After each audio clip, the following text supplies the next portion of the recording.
Today we're getting into the latest Tesla news, including endless price increases, a much slower new Model Y, Tesla's delayed until 2023, and more, so let's get into it, and a special thanks to Tezlab for sponsoring this video.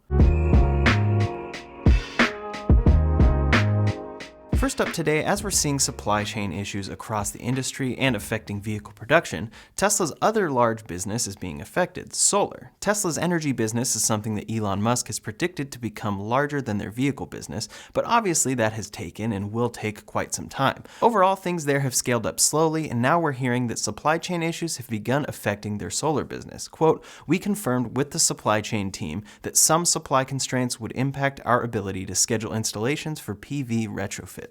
Tesla is expecting an impact of about 3 to 4 megawatts of installations this quarter, and will have to reschedule some installations. If those numbers hold true, that wouldn't be too much of an impact since they install solar at around 80 to 90 megawatts per quarter, but we could see this get worse if supply chain issues don't let up." Tesla Solar is another one of Tesla's products that hopefully will scale up in the future and has a lot of potential, but has been held up by general scaling and now is being held up as well by supply chain. This comes shortly after Tesla launched a new version of their all-in-one solar roof tiles. These tiles include a higher capacity and better efficiency. The new tile features a higher maximum output of 71.67 watts, which is a 22% increase in the same size tile. This means that Tesla can get more out of less solar tiles on a roof, potentially making future installations cheaper in the long run. Next up, speaking of parts shortages, there have been recent reports of a new shortage affecting Tesla's vehicles. As we have talked about for a while now, Tesla has done better than almost any manufacturer at navigating the biggest supply chain issue, the chip shortage. This chip shortage has caused many manufacturers to delay vehicles, stop shipping certain features, and more, while Tesla has been able to keep shipping cars with all main features. They have succeeded because they are vertically integrated, meaning that they have been able to get multiple types of microcontrollers and simultaneously develop the firmware to make those different types work. On their Q2 earnings report, they said they were, quote, "developing and validating 19 new variants of controllers in response to ongoing semiconductor shortages." The one sensor that they did drop was radar, but they did so while shifting their autopilot system to pure vision, which is something that they have wanted to do anyway. We'll talk a bit more about that new version of autopilot later, but overall, Tesla has shipped complete cars while others haven't been able to until now. As reported in multiple publications and by multiple customers, Tesla delivered a number of new vehicles without USB-C ports or a functioning wireless phone charger. The craziest part about this, which demonstrates one of Tesla's biggest weaknesses, is that some customers were not notified at all. Some customers took delivery of their cars, noticed the wireless charger was not working, and then noticed their empty USB-C ports. One customer said, quote, "took delivery today, love the car, but it is missing the phone chargers and the ports under the armrest have no ports, just holes." Some customers even commented on articles about this, saying that they were wondering about the empty ports and the first they heard was in these articles. Another customer was at least notified, saying, quote, "I'm picking up Model Y Performance tomorrow, and the guy who assigned my delivery time told me that there is a part shortage for the USB ports. He said just make an appointment and they will install as soon as they get the parts, and he said it takes about 10 minutes to install the part." Overall, this shortage and future retrofits isn't a huge deal for many. Many would be happy to take delivery of a car and receive the parts in the future on their car, and Tesla typically does a good job with retrofit scheduling fairly soon. At least they aren't getting their car without a touchscreen like BMW has been doing, right? Well, not notifying customers is 100% unacceptable, and happens often with Tesla. The removal of passenger lumbar support wasn't communicated until someone noticed it, and Elon Musk tweeted about its removal after the fact. Now Tesla has delivered cars without USB ports, unbeknownst to customers who now need to schedule a retrofit for their cars. Apparently these parts are expected to be available in December, but that's an already busy time for Tesla and service centers, so it could take some time for these retrofits to occur.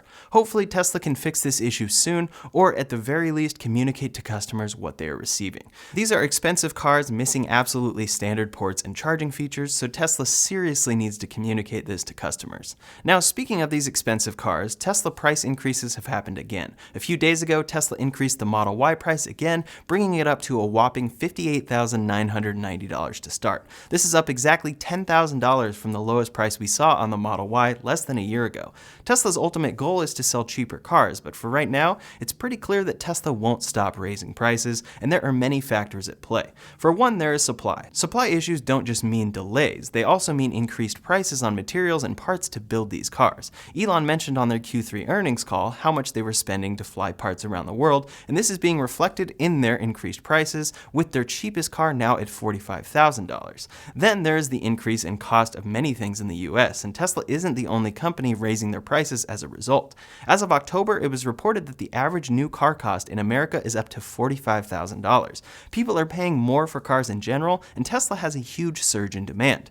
Today, if you order a Model Y, the earliest Tesla quotes for delivery is February for the most expensive performance model. For the cheapest model with stock wheels, it's an 11-month wait until October of 2022. The Model 3 will come a bit sooner in January if you buy long range, but rear-wheel drive or standard range is also 11 months, October of 2022. The Model S carries the same wait times, but the Model X with stock 20-inch wheels won't get delivered until March of 2023 if you order today. That is longer than a year wait for a $105,000 vehicle. This is a big reason why Tesla is not going to stop raising prices, or at the very least why they won't be decreasing them anytime soon. They are supply constrained and production constrained, as they can only make so many cars out of their two main factories. With current higher than ever prices on their cars, you still have to wait a year because so many people want these cars. Unfortunately, this means that Tesla has no real reason or motivation to bring prices down right now. People will buy them, and it won't be until they can produce far more vehicles that they will need to bring prices down in order for them to sell. While this is unfortunate and doesn't look good for those wanting an affordable electric car, it's something that will hopefully change in the next few years. Tesla is close to the start of production at two brand new factories in Texas and Austin, so those factories will increase production significantly in the next few years and reduce their overall production cost. Then supply chain issues will hopefully lessen in that same time period, making cheaper prices more possible and necessary in order for Tesla to sell their cars. There is a piece where we see all vehicle prices come up across the industry, and Teslas never really get cheaper, but ultimately they'll still need to match whatever the cost is of an affordable vehicle with their future $25,000 car if they want to reach the masses with electrification. But what does this mean for the Cybertruck going forward? We'll get to there in just a minute, along with a new, slower Model Y. Before we go any further, I'd like to thank today's sponsor, Tezlab. Tezlab is a free app for iPhone and Android devices developed and founded by Tesla owners with the goal of extending Tesla's vision of a sustainable future. There is a subscription option, but the free version of the app itself is well worth it and includes trip tracking, efficiency monitoring, and more. They are always updating their app with features like CO2 emissions tracking and emissions offsetting by planting trees. Most recently, they updated their app with a slew of new features, including an entire redesign of the app, live drive view, zaps, which are video reviews of supercharger locations, groups, and a great Apple Watch app to control your car with. Tesla still doesn't have support for the Apple Watch, but Tezlab brings you that support, allowing you to control the main functions of your car from your wrist. They also have social elements to the app like leaderboards for most efficient drivers, most supercharger visits, most gas money saved, and more. I personally love using this app to see how I could be getting the most out of my battery, since I tend not to drive in the most efficient manner on my own. Head to tezlab.app/RyanShawTech, linked in the description and comments below to check it out. With all of these price increases happening across the board, what does this mean for the Cybertruck? Tesla announced incredibly aggressive pricing for the Cybertruck with a starting price of $39,900. This is for a full-sized futuristic truck getting 250 plus miles of range. For context, the Model 3, a much smaller car with a similar range, now starts at $5,000 more than that. Tesla also still says that the Cybertruck will near production in 2022. Lately, many, including myself, have felt that there's a very good chance neither of those things will come true. The bold $40,000 price tag of this car already seemed aggressive. Now, with everything happening to prices that we already talked about, it seems extremely unlikely for Tesla to hit those prices on a brand new truck. Rivian is a much smaller company just getting started, but they are the first to launch an electric truck, and that starts at $67,500. With a $10,000 increase on the Model Y, I wouldn't be surprised if the Cybertruck launches at $10,000 more than the original announced prices, at least, especially since it's at least a year late and requires a lot of new technology.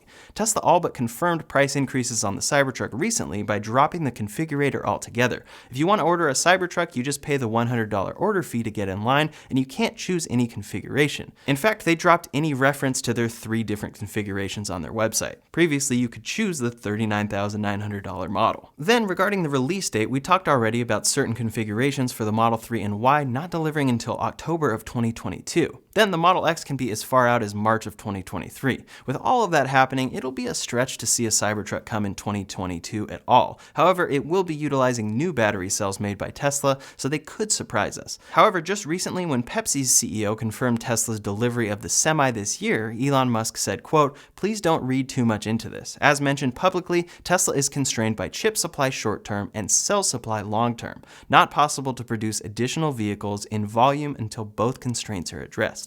Tesla is backed up as is, and cell supply will be the ultimate obstacle to launch the Cybertruck or Semi. In my opinion, we won't see the Cybertruck delivered in 2022, and when it finally delivers, it will be significantly more expensive than announced, but of course, I'd love to see it sooner and cheaper." Next up today, Tesla has updated their lineup of Model Ys in China, where they sell the standard range model. In a similar fashion to what they recently changed for the standard range Model 3 in the US, they have changed the name to simply rear-wheel drive instead of standard range. This update brings a few things, including an increase of range by 20 kilometers on the CLTC standard. Realistically, this will be much less on a more realistic standard of EV testing like the EPA, but any increase is good to see. However, at the same time, the 0 to 60 time decreased by a ton. Previously, this Model Y got a 0 to 60 in 5.6 seconds. Now it's down to 6.9 seconds, nearly dropping down to 7 seconds and making the Model Y not that much quicker than most cars. Usually a slight decrease in acceleration isn't too noticeable, but that's 1.3 seconds slower and will definitely be felt. It's unclear why this happened, but it could have something to do with the LFP batteries Tesla uses for standard range vehicles, amongst other factors. Tesla did decrease the 0 to 60 of the rear-wheel drive Model 3 in the US from 5.3 seconds down to 5.8 seconds just recently, but the Model Y's decrease in China is much more significant. Maybe we'll learn why soon, and likely it'll have something to do with supply. Next up today, I talked earlier about Tesla removing radar sensors from their cars in favor of what they called Tesla Vision. When Tesla made this change, they said, quote, "We are continuing the transition to Tesla Vision, our camera-based autopilot system. Beginning with deliveries in May 2021, Model 3 and Model Y vehicles built for the North American market will no longer be equipped with radar. Instead, these will be the first Tesla vehicles to rely on camera vision and neural net processing to deliver autopilot, full self-driving, and certain active safety features." Even though this change was made in May, they still say that, quote, "Auto steer will be limited to a maximum speed of 80 miles per hour and a longer minimum following distance. This is 10 miles per hour less than cars prior to this change, and ultimately, this whole change was supposed to make autopilot better. For now, it's still limited to 80 miles per hour, and it has been showing some issues for some customers. Tesla's full self-driving beta is being tested and is aiming to use only cameras and neural network training to achieve self-driving.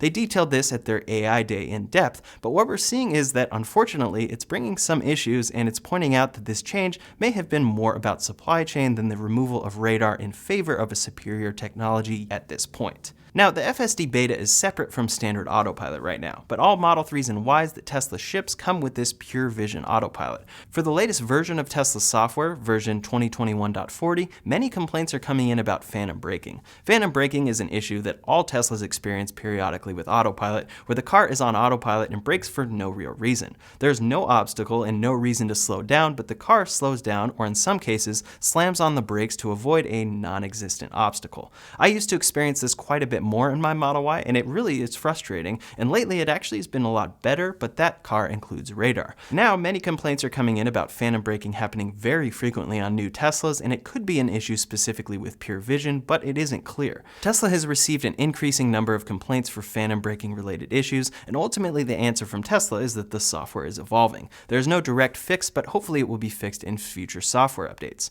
One complaint said, quote, "Upon accepting delivery at the end of May, we have accumulated 9,000 miles on the car and have had horrible experiences with the traffic-aware cruise control slamming on the brakes for no apparent reason with nothing ahead of passing cars. Behavior can be 5 to 10 mile per hour slowdowns or in some cases full brake pressure, which puts us in danger of being rear-ended. Multiple times we have been close to rear-ended." This is an exact explanation of something I've experienced in my Teslas, but never too frequent, so it's unfortunate to see this get worse for some people. It points out that Tesla's software updates are great, but can sometimes include certain downgrades or issues. The good news is that Tesla can fix these things with over-the-air software updates, and hopefully they will do so soon with this specific issue. What will be interesting to see if this is a pure vision issue or unrelated to that change. Next up today, regarding the Tesla Semi, it does seem that Tesla is planning to produce the first few of those this year. However, as Elon mentioned in that tweet, this doesn't mean that they are close to volume production due to multiple supply constraints. In any case, first photos of the Tesla Semi being used at Giga Nevada with a new megacharger have been posted online. As we can see, this looks like a much larger version of Tesla's urban charger, and it should be what helps charge the Semi's incredibly large battery pack up very quickly. Some other photos showed the Semi in use at the loading dock, so Tesla appears to be doing their own extensive testing, potentially to validate the latest prototype to produce in small numbers for Pepsi. Last up today, a quick update about the Model Y cargo cover now becoming standard in the Model Y out of China. The cargo cover itself was spotted, as well as the mounting system for it. A short video of this was posted by EV Offer and showcases this feature that should be coming in the future to all Model Ys Tesla makes. That's all the latest Tesla news for today, so in the meantime, if you want to see a video I made when I took the Plaid Model S out to the track and hit top speed, you can check out that video linked up here or in the description below. Thanks so much for watching, and I'll see you on the next one.